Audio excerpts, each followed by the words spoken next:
عن أبي هريرة رضي الله عنه قال আবু হুরায়রা রাদিয়াল্লাহু আনহু বলছেন, ওনার থেকে বর্ণিত, قال رسول الله صلى الله عليه وسلم, আল্লাহর নবী সাল্লাল্লাহু আলাইহি ওয়াসাল্লাম বলেছেন, বাদা আল ইসলামু গরীবা, ইসলামের সূচনা হয়েছিল অপরিচিত অবস্থায়, ওয়া সায়াউদু কামা বাদা গরীবা, অচিরেই তা শুরুর মতো অপরিচিত অবস্থায় ফিরে যাবে।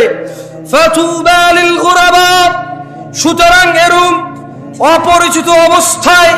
সঠিক ইসলামের উপর যারা টিকে থাকবে, ফাতুবা লিল গুরাবা, সুসংবাদ, সুসংবাদ তাদের জন্য সুসংবাদ, খুশি হও তোমরা যারা